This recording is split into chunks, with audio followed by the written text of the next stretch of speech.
laawol kisal ko laawol peewal e ɓantal. Bismillahi rahmani rahim. Alhamdulillahi ala ni'mati l-islam wa kafa biha min ni'ma. Summa salatu wa salamu ala sayyidil anam sayyidina wa nabiyyina Muhammad ibn Abdillah wa ala alihi wa ala sahbatihi al-kiram wa tabi'ina lahum bi ihsanin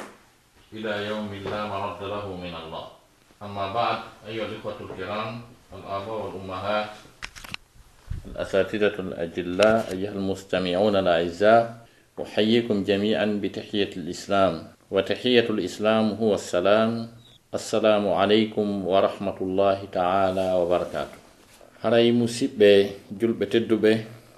نين رابعان باب رابعان كرمكو بأن كوهو بتدبة نكو كلا كونير لون اندر أدنى أون فيوندو لو haray men salminiri on salminagol islam. Haray no Cheikh Abdallah holliri noon e yewtere men nden ka laawol kisal ɗo hande ino yowiti e fi ɓeeɗo sonnaɓe. Haray ɓe inni e yewtu ko hombo woni e sonnajo moƴƴo ka nder diina, kono haray miɗo yiɗi yewtugol fi sonnajo on ka nder diina, wigol almar'atu fil islam. E nder ɗum noon inchalrahman e sonnajo on taw si o andi sala makko, o andi ko hombo, o waway andinede kañum kadi ko honɗum sabbimo ka diina l'islam, ko honno o hani wonirde, ko honɗum o hani wonde ka nder diina ton ɗen. haray miɗo toro Allah subhanahu wa ta'ala yo allahu lanɗo on arsi kanko mi yewta e muɗum ta ko wondi e ƴiyal, tawa kadi ko sabi Allah woni ko mi yewtiri. ɗo toro Allah subhanahu wa ta'ala onon ɓeɗo musidɓe julɓe tedduɓe nokku kala ka wonirɗon e nder adna Allah on, ono wonɓe heɗade ɓen, yo Allah nani on ko wona yewtede kon, o holla on ko woni gonga kon e nder muɗum, o arsika on jaɓugol. haray e sonnajo kal islam, yewtere nden no wawi ardude e toɓɓe tati mawɗe. aranum ɗum ko sonnajo on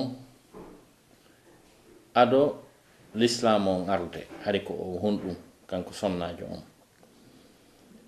ɓawde l'islam on arno, ko honno sonnajo o wonirno kadi ɓawde l'islam on ari. si iwti ɗon toɓɓere sakkitinde nden, ko honɗum woni ko l'islam on sabbori oɗo sonnajo, ko honɗum o hani bi mana waɗande kaɗo dina l'islam. haray ko ni yiɗirɗen naɓirde yewtere men nden. ɓay yimɓe faransi ɓen ɓe mari toɓɓere e nder alluje mum ɗen ko wiyete dissertation. si a jonnama sujet de dissertation, haray koya waɗan sujet on plan tawa ko honno natiranta sujet on, wonande anduɓe fi ɗum ɗon ɓen. si ɗon gasi e nder plan on noon dara ton no fensitira piiji ɗin. plan kala e dissertation no mari introduction, no mari développement, e ka nder développement ino mari ton thèse, antithèse et synthèse. on say noon ara conclusion. ko ni ɓe walliniri laawol poɗugol kalima kamɓe porto faransi ɓen. haray inchalrahman ko ɗum waɗi si waɗan ɗen enen kadi exposé men on ɗo yewtere men nden alluwal men ngal bimana e juɓɓuti. ɓay haray ɓe yiɗi kala konngol alkulal ngal woduɗen ka faransi ñeñine ha ngal arta ka haala men tigi no haniri no. haray juɓɓudi yewtere meɗen nden ɗo mako dal men ngal alluwal men ngal yahay e dow toɓɓe tati mawnuɗe. ko hombo wonno o sonnajo, honno o wonirno ado l'islam on arde. ɓay l'islam on ari, ko honno kadi wonirno alhaali oɗo sonnajo, ko honno noon l'islam on sabbori oɗo sonnajo. haray sonnajo on ado dina kan arde, hari o kontaka hay e hunde, hari na o hay hunde o hikkaki hay nokku e nder adna Allah on no foti fodde noon. kala jamaaji woodanooɗi ɗin onsay société ji ɗi mujtama aaju ɗin ɗi fof majji a sikkay ɓe halduɓe fotti yo ɓe liɓu fii sonnaajo ɓe jaasina fii makko ɓe yeeba haqqeeji makko ɗin hari ko noon o wonirnoo nde batte diina tippiika kan iwtnoo haa gasi batte neɗɗanke yaagal ngal sabu neɗɗanke yaagal ngal hino jogondiri e diina kan ko wiyete kon al insaniya ɓeɓe on ɗon nande no fetta ñande on ñande l'humanité droit de l'homme ɓe ɓattodira e ɗum l'humanité et droit de l'homme hino yiitidi direct e ko wiyete diina kon si diina marti haray ɓiɗɗo adama iwti wonde ɓiɗɗo adama o wonti mummunte ɓuri mummunte haray ɓurimo ɓay qur'an no wiya ɓen ulaika hum kal an'am bal hum adal ɓen hiɓe wayi wonowa mummunteji wurin ko kamɓe ɓuri majjude mummunteji ɗin jon noon nde batte diina tippika kan iwtuno fes e nder ko yata duuɓi 150 e konngol woɓɓe wi ko duuɓi 600 bi mana hakkunde ƴentinede annabi isa alayhi salam kañum e nelede nelaɗo sallallahu alaihi wasallam woɓɓe wi ko duuɓi 550 woɓɓe wi ko duuɓi 600 on saayi ɗon on fewndo ɗon nde tawno batteji ko tippi kon foppe e defte ɗen e annabako mum fof muli hari on say batte ko wiyete diina kon ala hande kadi yimɓe ɓen iwti wonde yimɓe neɗɗanke mo allahu lan ɗon faala on ko par ce que neɗɗanke on ko tagira ko sabu diina ko diina aawi e makko ko ɗo waɗi qur'an fitratallahi allati fatara nnasa alayha bi mana ko diina allah ka allahu lan ɗon tafi yimɓe ɓen e dow muɗum moƴƴini ɓe e dow muɗum si diina ka wowlama ɓe jokki ɓe woni yimɓe si diina kan acci ɗon haray ɓe wonti mummunte tigi tigi on ko ɗo waɗi si porto francijo lugguɗo alluje ɓenna philosophe jo ɓeynatamo no wiye Roger Garaudy o wi on ne peut pas être humain sans le divin wata wonde yimɓe so tawi allah tawaka enen allah sen pottondiri haray na e yimɓe ɓen naray ko en honɗum wona do e yimɓe haray wonti mummunde tigi tigi on jonnon on dumunde on saayi ɗon ɓay haray ko gurdan ko wiyete zengle c'est à dire ko ɓurɗo jogade doole on ñamata lowɗo on jatta mo jonnon e nder mujtama o société ji ɗin fof no anda e noneji yimɓe ɗiɗo ɓen ɗon ko lowɓe wiyete couche vulnérable les femmes et les enfants donc bi mana rewɓe ɓen kañi e pay koy ɓeɗo haray ko jaasuɓe ko welɓe dolude welɓe jattude haqqeji mum ko ɗum ɗon wanno si rewɓe woni victime ka période pré islamique ko wiyete paganisme jahiliya adol islam on arde hari ko ni allah haali rewɓe wonirno e nder aduna se darti ɗum e nder tuɗɗe leyɗe ɗen jowi ko wiyete continent en taway continent ji ɗin fof no fotaynotere e jasingol fi sonnajo masala wonowa continent africain on ka me en tuɗɗere wiyetende nden afrique hari sonnajo ko kurkadu ko gollinteɗo ko ɗum wanno son taskeke mawɓe men ɓen ɓe yiɗano sonnajo barki ɗuɗo mo tata hara kulloyi kun jaasi par ce que koko remine koko golline e tawde kadi kanko sonnajo on wala konngol si tumbodirama ɓiɗɗo makko debbo mo sowi lebbi 9 haldidete fotte nde okkitireta ko ñande o naɓete ka modi makko o andata jaka ɓiɗɗo makko debbo on okkitirede o disinotake o jonnotake konngol hay fus kanko suddiɗo on kañum kadi bimana ko o fandeteɗo bimana si tawi lanɗo dundarankejo hulaɗo ari e nokku on ɗo darede jiwo ɓurɗo labede okkemo hay si tawi hara on lanɗo ɗon e mama soro on jiwo ko gore ter o landetake simo yiɗi ko e nder ɗum anno ha histoire o wi wondema lanɗo wiyete noon ɗo Sumaworo Kanté hari mo mari 360 femmes rewɓe 150 ɓe nguli ko sifa ɗin fandaji e histoire on janni en arabe ko wiyete l'histoire de Ouagadougou Bida wondema e hari bolli mola nangi seytani wi jinna wi ñanni wi hari ino e nder zone Burkina Faso ɓe hari on say ko no wirete hari bimana no wi'a ɗon wondema e ginɗon seytane wi jinna wi hitande kala hitande ko jo ɓurɗo labede waɗe cuɗari ukke nder ton ngi ñaama. Égypte hiɗon andi e koko Amr ibn al-As noma gouverneur Égypte tawi ko Seydina Omar ibn al-Khattab wonno jikku maɓɓe ɓooyuɗo mo ɓe jogino cangol maɓɓe wiyetengol nilwol ngol hitande kala ndarete jew ɓurɗo labede o cuɗine ha moƴƴa une ka cangol ñaama mo. Amr ibn al-As ɓay ari woni gouverneur Égypte o yi ɗum en ɗum en dina men kan jaɓa ɗum sabutugol boykota haqqe suddiɗo on say o windani amirul mu'minin Umar ibn al-Khattab fi muɗum ɓay hewti Umar ibn al-Khattab inni wondema ɗum waɗatake hana ɓeyni si ɓe waɗali ndiya cangol ngol daroto so ngol darike haray Égypte maayi demal ngal e piiji ɗin fof gurdanɗan ko ɗo woni. Seydina Umar wi waɗatake haray yoɓe ajjinumo e cangol ngol haray o famodira e maggol wonoy ɗon ha o windani cangol ngol lettere o yemmini ko ara ɗum jonnodira Égypte fof wondema lanɗo julɓe ɓen no windani nilwol ngol lettere fof fottoy ɗon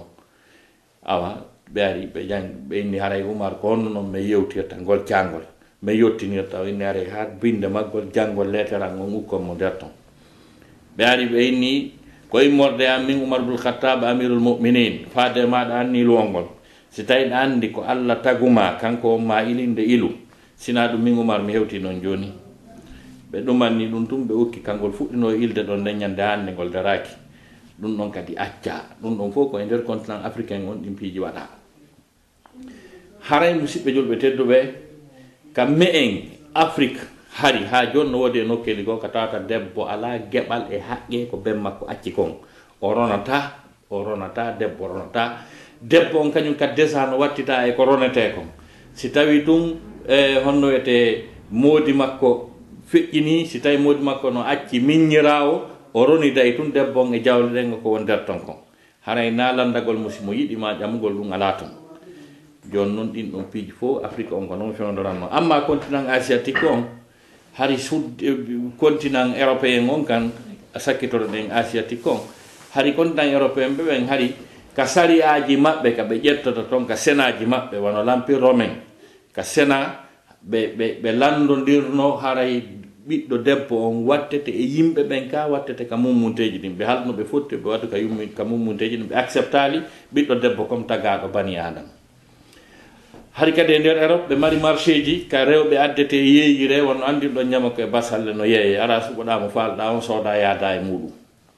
hari kamɓe kadi ko noon ɓe jogorno suddi ɗon e nder Europe ɓe wonɓe fettude ɗo hande wiya droit rewɓe ni bordo barda ala ko jasinno fi suddiɗo ha hewti ɓe amma continent asiatique on e nder Asie on siyama Asie ko sifa Arabie Saoudite en sifa Chine en sifa ɗen leyɗe wiyete Asie ko ɓen ɗon ko on continent ɓuri jasinde fi ko wiyete suddiɗo kon so jangi deftere no wiye histoire de l'antiquité on yiyayno tawon hari lanɗo tedduɗo kohojo si mayima marɗo jawdi mayi e nder Chine ko fanɗi o surridete wano a jiwɓe cappantato woko ko wonda e mum toon taw wonir ni tawa ɓen ɗon ko jiwɓe ɓe gandanɗa hoorema hellifaɓe gas hewtuɓe yiidede e baldi ko ɓen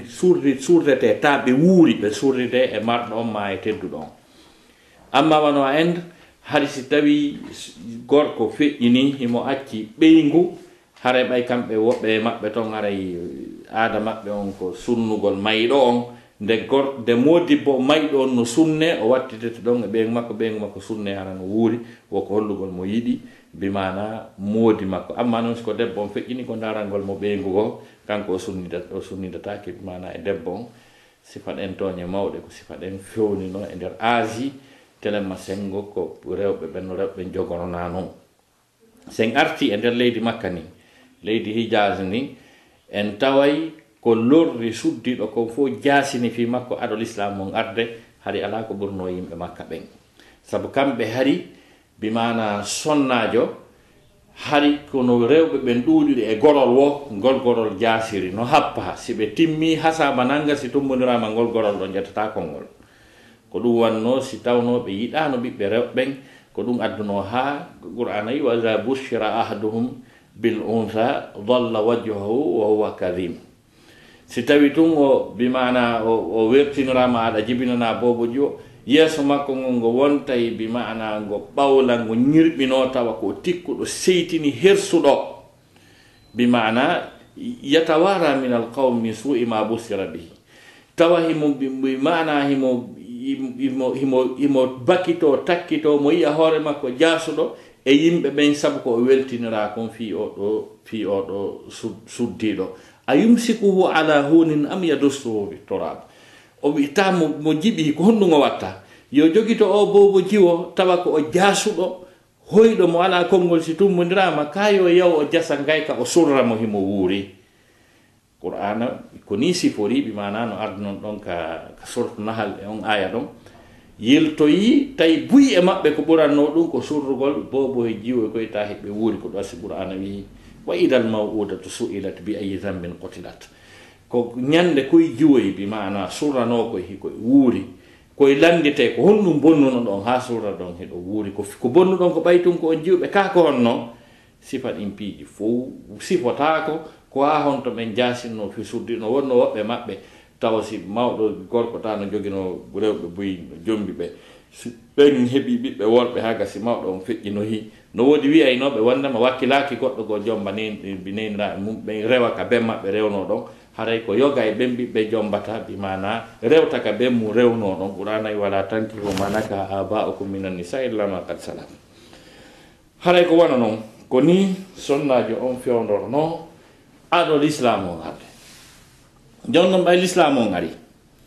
ko honɗum l'islam on waɗani bimana ɓeɗo sonnaɓe gongo on taw no jeeya taw e ko l'islam on waɗani sonnaɓen rekonisugol sonnaɓen taw e worɓe ɓen bimana jaɓugol wonnama sonnajo on kaka yimɓe ɓen o jeeya wona ka mummunteji ɗin qur'ana wi ya ayuhannas ittaqu rabbakum alladhi khalaqakum min nafsin wahidatin wa khalaqa minha zawjaha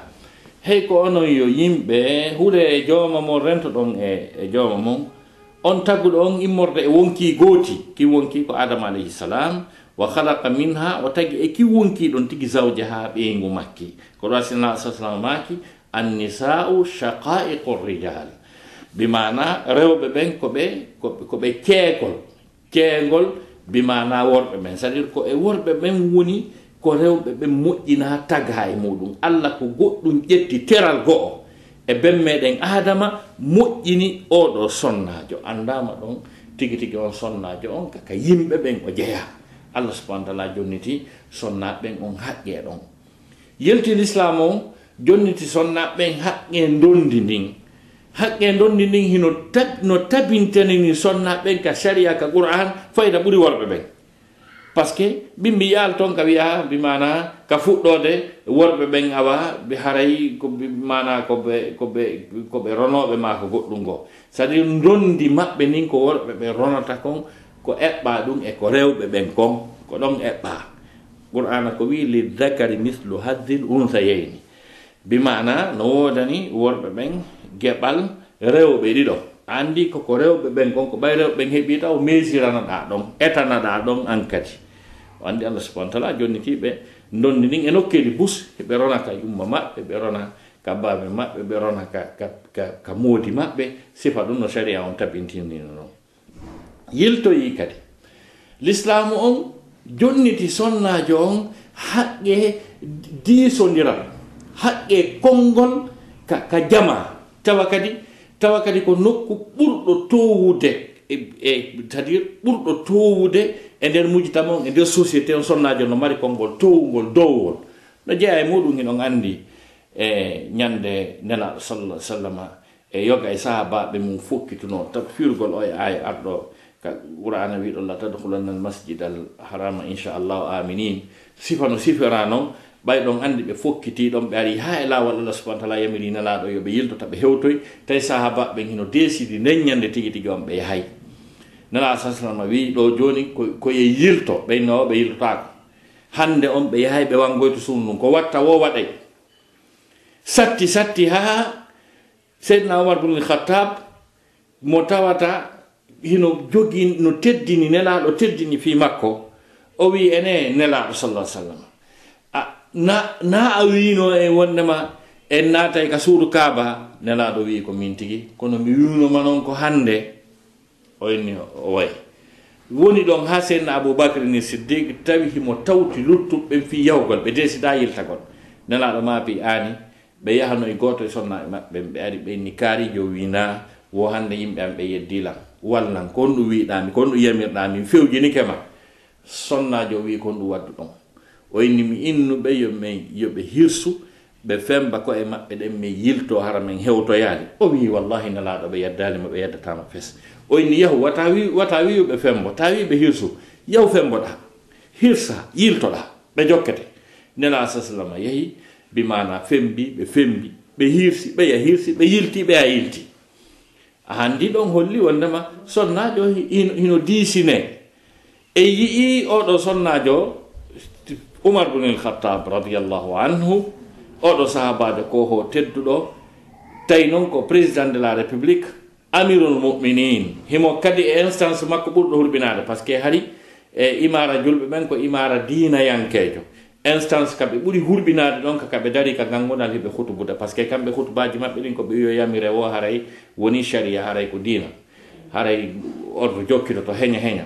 jon noon ka o dari ɗon kanko Umar ibn Khattab himo wadde hutuba o wooli fi ɗengeji rewɓe ɓen ha gasi tawi ɗum ɗuuɗi sukaɓe ɓen ala moyen jombugol jiwɓen ala ka jombede mo andi fitna ko yaltoyta kon himo wadde hutuba fi ɗum sondaji ko immoyi to wi ene Umar ko honɗum nanguma ko honɗum nanguma yo Umar hiɗa wawi men jattande ko Allah okki men kon seydna Umar ibn Khattab wi mi torike on accanelam Umar falji yafinike e moon joni noon si tawi hande no woodi wonɓe ewnade adna Allah fiya ko droit de l'homme ko droit de femme no boykota ndara peyji julɓe teddimɓe fi sonnajo ha gasi tiɗini fi muɗum daro attaque ɓe wiya droit de l'homme on no boykota toon sonnaɓe ala hettude haqqeji maɓɓe ɗin liberté d'expression hurriyatu tabir liberté d'expression ɓuuru ka debbo daro président de la république no ka gangulal no hutubude darna ko hutubata kon ha gasa wi'a ko wiɗa ko nano wolli ko honɗum nanguma président on tuuba ɗon rutto ha gasa taw si hande si tawara président Obama hino discours mum debbo no ha wawi immade ɗo wola ɗum o ronka heƴude kaɓɓolo ɓaaroye donc l'islam mum jonni rewɓen ko wiyete liberté d'expression jonni ɓe dendanagal haqqeji maɓɓe ɗin ɗi fof majji teddini fi maɓɓe kamɓe ɓeɗo rewɓe ala ka sonnajo hetti teddugal muɗum o fowti o ɓuttini ha hewtigal l'islam ɗiɗo piiji fof ɗiɗo moƴƴireji fof l'islam on jonni to sonnaɓe jonnitiɓe haqqe jannegol jonnitiɓe haqqe informagol jonnitiɓe haqqe fawtede l'islam o wi'i debbo on koyo dongal moodi makko ka koltu ka ñamete ka jaram ka gandal ɗi piiji ɗin 9 kanko ko yo wi'a ko yo heƴu ka suudu o wona tranquille ko ɗum l'islam o wi a woni ka suudu o tuma fawtanaɗa ɗiɗo piiji ɗi fof majji jonno musidɓe julɓe tedduɓe daren nden moƴƴere ngal teddugal mawgal ko Allah subhanahu wa ta'ala waɗani ɓeɗo rewɓe ha gasi e piiji busten taskike qur'ana e piiji bo ene sharia on en taway rewɓe ɓen accaka ɓaawo ka dina heɓe innitira simoje wona suratu mariam heɓe innitira simore nde fof mayre suratu nisa e sifa ɗiɗo piiji fof kala ka tawata ɗon fof bimana konngol towugol hino woodi disoniral hino woodi sonnajo no jonna teddugal makko ngal hay oɗo bobo makko mo tawata ko gorko e debbo yangudi ha bobo heɓi si oɗo janɗi o gayni haaju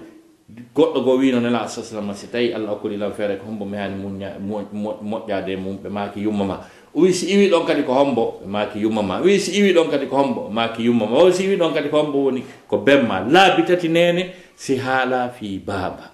ɗum ɗo fof ko teddugal mawgal ko l'islam o waɗani ɓeɗo sonnaɓe amma toɓɓere sakkitinde nden e ko wonde yewde kon joni ko honɗum noon l'islam o sabbori oɗo sonnajo si tawi oɗo sonnajo waɗi ko l'islam o sabborimo kon haray o woni question mo Oustaz Abdallah posani en on ka émission meɗen ɗo ko hombo woni sonnajo moƴƴo sonnajo moƴƴo ko sonnajo nootiɗo Allah subhanahu wa ta'ala nooti rasul sallallahu alaihi wasallam jaɓi yamiroje maɓɓe ɗen woɗɗiti kaɗi maɓɓe ɗin e hino ɗo sonnajo moƴƴo on Qur'an no wi fassalihatu qanitatun hafizatun lil ghaibi bima hafiza Allah ko woni sonnaɓe moƴƴuɓe ɓen sonnaɓe moƴƴuɓe ɓen si tawiɗa humpa sonnaɓe moƴƴuɓe ɓen ko ɓen ɗigguɓe ko ɓen jogiiɓe ɗiggere peewal ɗiggere gonɗinal ɗiggere yankinaare ɗiggere neeti ɗiggere nefinaare ta ko sonnaɓe nefiniɓe sonnaɓe ugginiɓe neetiɓe tippinɓe sowto mum tippinɓe hito muɗum ko ɗum wiyete ɗiggere nde Allah subhanahu wa ta'ala okkuno nene Maryama kala ko ɗaɓɓa e zamanu makko telema sengo rewɓe ɓen ko noddunomo koye piiji ɗiɗi ko piiji ɗiɗi إذ قالت الملائكة يا مريم إن الله اصطفاك وطهرك واصطفاك على نساء العالمين هيك أيها مريم الله لندن أسوبك ما أولا بنيما ko laɓal aranangal taw ko sapporano kon ko tukano kon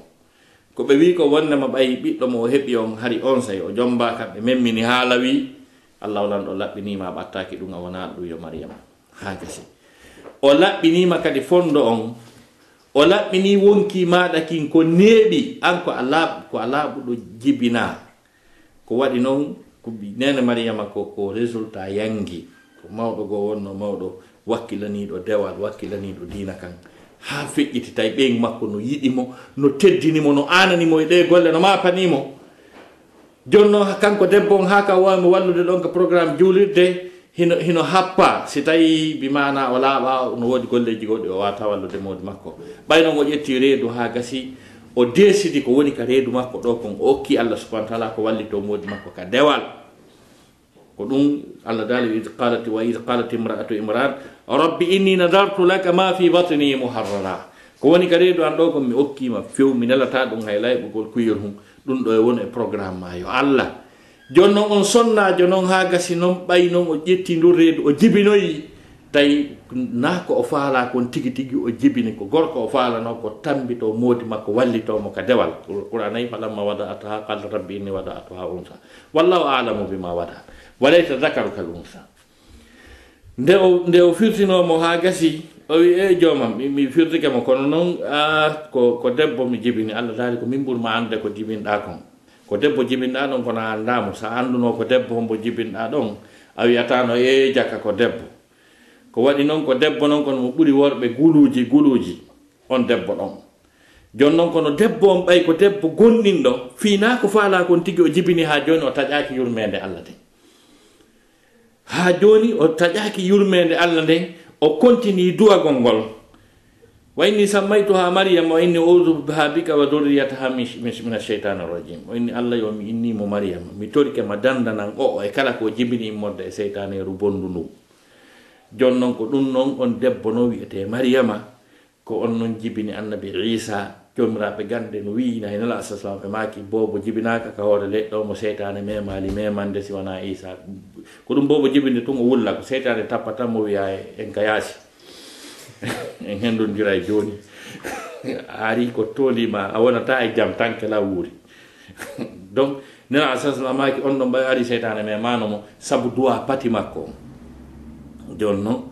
ko on noon woni nene Maryama ɓe tuguno ɗum Allah wi o laɓɓinima fes e ko wiya ɗon kon wonki maɗa kin kañum kadi laɓɓinanoma sabu ko tawno kon yumma maɗa duwinoke fii maɗa a laaɓi e bone a laaɓi e bewre mi ɓurnima rewɓe zamanu maɗa kon yilti Allah subhanahu wa ta'ala noddimo min kadi ko no faala ya waɗana ya Maryam o qunuti li rabbiki wasjudi warka'i ma'ar raki'in ko ayo Maryam ɗiggan jooma maɗa ko wiyete ɗiggal ngol jooma mum ko ɗaɓɓitugol ko jooma mum yiɗi kon anda ɗum ha faama gollitira ɗum ɗaɓɓita ko jooma mum añi ko woɗɗito ɗum holli wonnema sonnajo moƴƴo no fuɗɗori taw janngugol andugol makko dina kam jabagol question Moussa Abdallah on sonnajo moƴƴo no fuɗɗori janngugol dina makko kan andaka sabu sonnaɓe sahaba ɓen e sonnaɓe nelaɓen sa sallam ɓen no gandi ɗuɗo moƴƴa ɓe anduno figol islami nela sa sallam makuno ƴette feccere gandal dina kan e jungo ɓen gon Aisha radiyallahu anha sahaba ɓen lurrayno e masalaji figuɓe ara o jittana ɓe ha gasi ɗum jon noon ko ɗum ɗon woni hunde ɓurde mawde taw arande ko suddiɗo julɗo taw ko yo wonu ɗigguɗo qur'ana wi fa salihatu qanitatun hafidatun lillahi bima hafizallah. wonnema ko woni sonnaɓe fewɓe ko sonnaɓe ɗigguɓe ɓen ha gasi moƴƴuɓe ɓe andanɗa hoorema renduɓe ko Allah olan ɗon aynini ɓe kon bimana ka birnal ɗum woni jogitagol sala maɓɓe. ɗum ɗo fof l'islam o no ɗaɓɓiri ɓe kamɓe sonnaɓe ɓen janngugol anda fiqul islami on anda finde nden tabita e mayre no ɗaɓɓiri ɓe kamɓe sonnaɓe ɓen honɗum teddingol moodi maɓɓe ɗofto moodi maɓɓe yankinano moodi maɓɓe. ko wan noon nela saslam ɓe makistan hara ɓe yamirayno sonnajo yo bani adama yo sujjam bani adama ko sonnaɓe ɓe yamirayno yo sujjam modiɓɓe maɓɓe. ko ɗum wanno sonnaɓe sahabaɓe kañum no famuno ɗum no anduno ɗum ha gasi ɓe ɓittintano modiɓɓe maɓɓe ɓen fi jawle adnama sifa ɗi a yiyayno sonnajo no jokka modi mum ko yata yontere no wiya kaari o yeeto lan simiɗo waɗandema ko faalaɗa kon yeeto lan simi alama mettinde ɓerde oyno wallahi ɗa waɗande lan komi faala kon wallahi ɓerde anden no waali e sengo ma oyni laaɓananta janfolan dey laaɓanan komi bonnuma o yeetolan mi wurta mi wona ka moƴƴi ɗon dare nene fatima radiallahu anha ñande kanko e seydna aliya ɓe wadduno goɗɗum ko welali seydna aliya o wangimo laabi 13 o mantimo ha o e jaɗi o dogi o yeey ka ben makko nela saslam o wi nelaɗo yo hande dey probléme yanno hakkunan e modi nana o wi waɗɗa honɗum no ɓiɗɗo an o mi wangimo laabi 3 mi waccimo o wi o weltino o jalluno o wini nela saslam maki fatima allah no yiɗuma sina ɗum jahannama wifeteno so weltan hokki naafi ko a ɓiɗɗo am. joni noon sifa ɗum ɗon fof ko piiji ɗi andan ɗon hoore mon ko tawata ko jikkuji moƴƴiɗi ɗi sonnaɓe sahabaɓe jogino ɓe nanga e modi maɓɓe ɓen no yaha golle ɓe ɗowtay ɓe ha ka ɓe hani ɓe ɗowta ɗon ha gasa ɓen na yahu ɗaɓɓirano laaɓiri ko dagi kon sa heɓi addu sa heɓali artu an tun ɓalle amin ɗi no wawi muññade yitegen kono muññotako no wawi muññade heegen en kono ɗi wata muññoyade yitegen taw ñammin men ko dagaki on ɗon sonnajo no serte e wi o hande ɗo fof ko lutti ala écran plat o ko enen ɗo so arti hande ɓawa écran plat o ganday yeeto on ɗum ronkani on ko sifa ɓen no worɓe yaltata taɓe sokki bouton je ɗen zigzag wi ala je wattane hakkilde ɗo si bouton je mon ɗen ɗo naaki moƴƴa tawa anda no yaltiri ga suudu yiite no huɓɓa falagiru no huɓɓa e makko ko tawata mo tata tabum mum kum fof si fo marché nde wotere heɓata 100 000 francs guinéen on si landama télé mo 2 millions francs guinéen nara weɓi albalaw donc ɓeeɗa kamɓe sonnaɓe sahabaɓe gari ɓe hoyfinani ɓe moɓɓi mana modiɓe maɓɓe ɓe dare ɗo sonnajo ɓeygu gouverneur Umayr sahabajo gono wiyeteno Umayr hari ko gouverneur jo seydna Umar ibn Khattab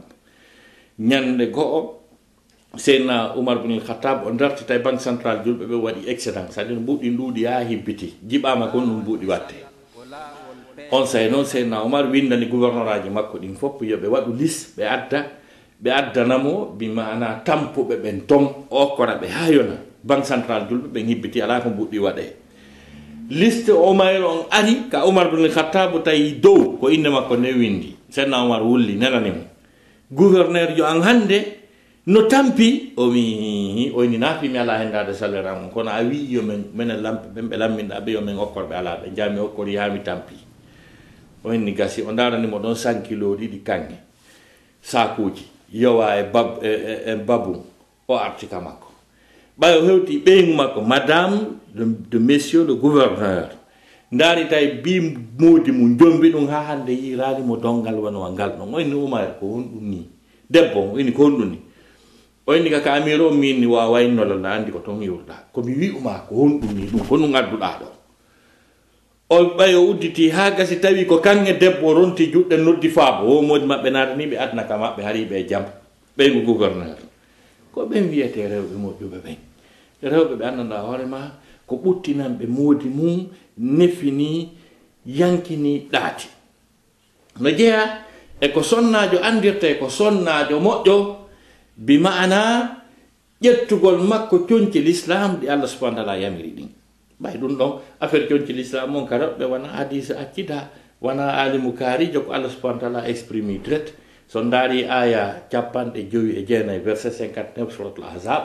Allah lan ɗo no laɓɓi ɗo muran ɗum ha laaɓi pos wi ya ayyuhan nabiyyu ko ayyo annabajo qul li azwajika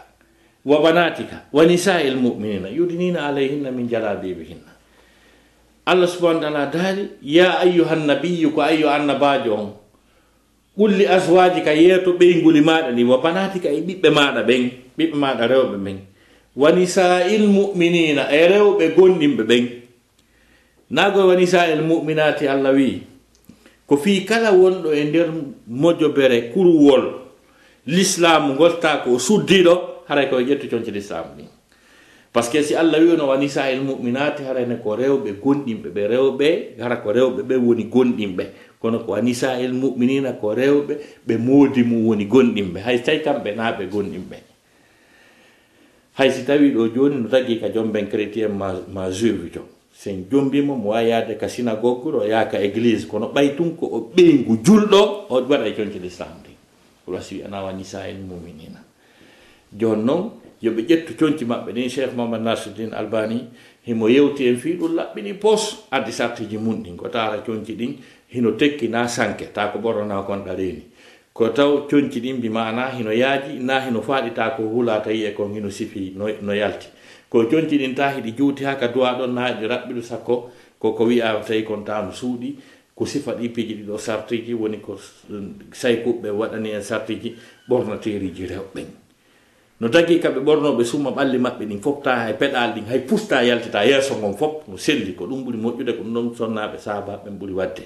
sonnaɓe nelaɗon ɓe fof maɓɓe ko noon ɓe woni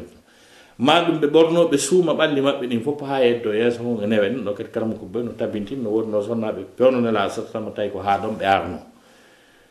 donc sifa ɗum ɗo fuu wi'ete sonnajo moƴƴo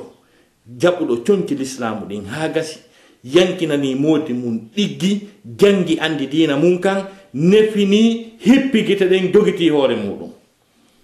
ɓayɗen andi ko ɗum ɗo kadi wonno tigi tigi ko andano kon kam me en fuuta ɓay hande rewɓen ko wiyeteno ko suddiɓen ko non ɓe wirano ñande go miɗo yewda e patiraɓe an ko meynitaɓe ko nene baba patti amin tigi tigi ñande go ɓe maaki ɓeyni ene calontaɓe mi nani a waajoto konto jannguɗa ɗon hewti ka waajoɗa min a ɓeynnayi tu woni mi waɗa bayana kono mi ala waɗ ɓeyla gandi mi jenti ka e kaseti hunku hi hewti waajagol minni ɓeyni ene ko piijelu wonani bani adama halal kañum e luɓal minni mi anda ɗayna humpalam hala yoɓe makana goɗɗum ɓe maaki ko wiyete kon cellal e barɗe e jawdi ɓeyni ɗum ko luɓal nani minni awa ɓe maaki ko wiyete kon nawnare kañum e basal e mayde ɗum ko halal nani minni awa jilti wallahi ko patiyam ɓe maako e ɓeyni ene kewatay hiɗande kon ɗum wiyete huuru layni minni mi anda woɗa andi kala sikka mi anda ɗa andi min so ɓenen baba mi anda ɓenni ko wiyete huurun ayni ko rewɓe huuruɓe ko yamira ayni hoore mum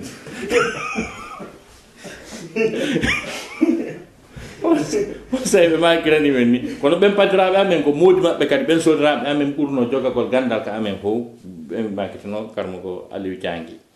donc musidɓe julɓe andi ko tawno moodi maɓɓe nde no waajo nde no janna haray ɓe takko ɗon andi ko ɗum wanno nene Aïcha radiallahu anha haari chambre maɓɓe on no ɓattoniri e jullude kan la sa sallam janna e noon ɗon ko noon mbimana ɓe jantotono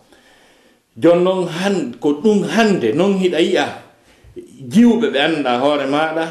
hino ɓorno piiji ɗi tata ɓe tawra ɗum nen maɓɓe mbawi maɓɓe ha hande ko hombo e jiwɓe men ɓen e ɓe rewɓe fewdiɓe hande e nder Europe ɓe yii patirawo mum ñande goo hino waɗi pantalon guine braji patirawo mum ma ɗum waɗi koolan yalti hande ko hombo yi ɗum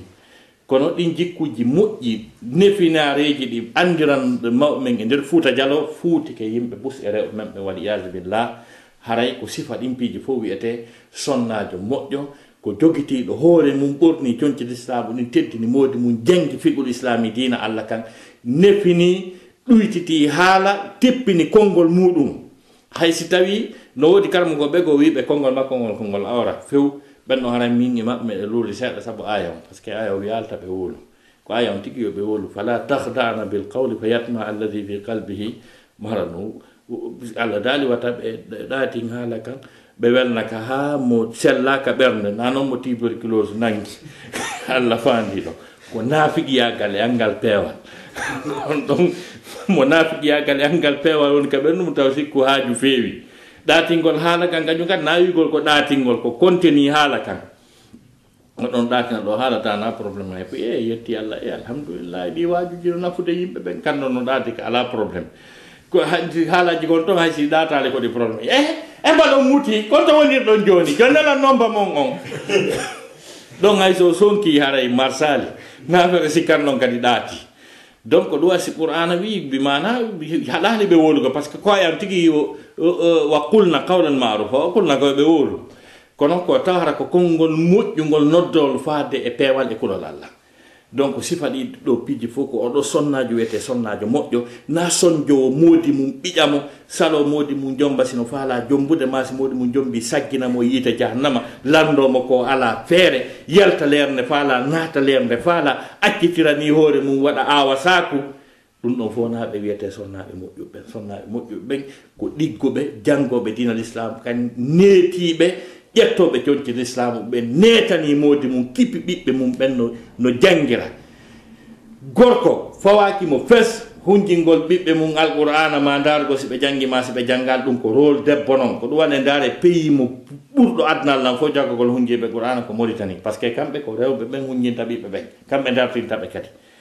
joni noon si tawi noon debbo on tawa ko bimana tawa tabarruju makko ɓay tabarruju jiɗin ɗi iblisa no ñeeñi ha jiwɓen mo anndi no waɗirta ɓe tabarruju weɓitagol wiyete exhibition c' est à dire ɓornagol conco e faaɗugo e ɗumano ɓe duuɓi mum toyi ɓe mbayara ɓen ɗon hannde kadi ɓe anndi ko iblisa ko ɓe tarbodiri woɓe borayorta ko fere dire ɓen ɗon mo ño'inde ɓe doloki jani yaajinira dande o kadi fu ɗon bambeta tawa kala ka yiltirɗa hino daŋiŋi e hino en ɗiɗi hino piiji ɗin fof sifa ɗiɗo piiji fof ko piiji albala uji ɗi tawata l'islamu on hino bimana toŋi jokkirɓe sifa noon ɓe wona ɓe wiyete rewɓe moƴƴuɓe ɓen mi sakkitora yewtere annden hadis nana sallam moɓidirɗo kala moƴƴere ko debbo ɗaɓɓata kon foppo addi nala sallam maaki si tawi sonnajo on ida sallati l mar'atu hamsaha wa samat shahraha wa hafizat farjaha wa ata'at zawjaha dakhalat jannata rabbiha aw kama qala nabi sallallahu alaihi wasallam say rewre dal non nela sallallahu e maki si tawi sonnajo juuli waqtuji mun ɗin jowi ɗum noon joolugol waqtuji jowi no landi jangugol par ce que julde goɗɗo si régila en woodi piiji jangeteɗi taw no woodi ko wiyete surutu wajibati salat o anday ɗin surutu sihhati salat o anday ɗum arkanu salat o anday ɗum ha gasa on say kañum non e sunanuji ɗi e mustahabuji ɗin e hayatiji ɗin tamo andi na cowagol tun cikko ha gasa wiya juuli on tigi sonnajo on jangay o anda ñawoje dina kan ñawoje laaɓal makko longal e sifa ɗin piiji e barɗe makko ɗen ko anduɗen kon on say o daro yeeso allah o juula waqtuji ɗin joyi e leere majji nala saslam maki sonnajo waɗi ɗum o hoori lewru makko suumaye ɗum no wiira noon tigi tigi o ɗoftike moodi makko no haniri noon tigi tigi yiltike o ayni hoore makko nela saslam maki dakhalat jannata rabbiha o naatay aljanna jooma makko on ɗum ɗo wonno yewtere men nden hannde oustad abdallah présente ɓe yewtere nden e kala heeɗiɓe e kala ka wontira e nder adunal law ka ɗum ɗo wona jantede ɓe weltanama en torki allah subahana taala yo allah hollu en ko woni gonga e ko yewtaka kon arsika en jokkugol wassalamu aleykum wa rahmatullahi taala wa barakatuh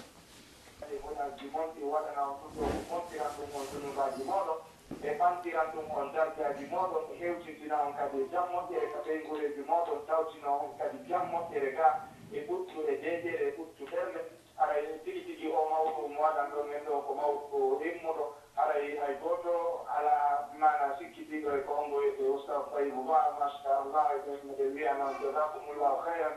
wa barakallahu fikum mi weltanike on fota fota aray allah subhanahu wa taala weltano on ɓuri ni aray miɗe wiya on ko sadimo on ko jooli e oɗo radio laawol kisal mo andanta hoore ma machallah so tariqu saada ko laawol kisal e laawol malal e laawol ɓuttu e laawol deƴƴere e laawol fi allah subhanahu wa taala aray ɓeɗo siɓɓe meɗen kadi daraniɓe ha tawi oɗo radio o wawi wolirde ni aray ko yo ɓeydan hedde ɗuma moƴƴa moƴƴa moƴƴa aray sukaaɓe heddiɗuɓe e ndeniraɓe meɗen tedduɓe woni ko Allah subhanahu wa taala ɓantidir muɗum famiri ɗum ɗonɗo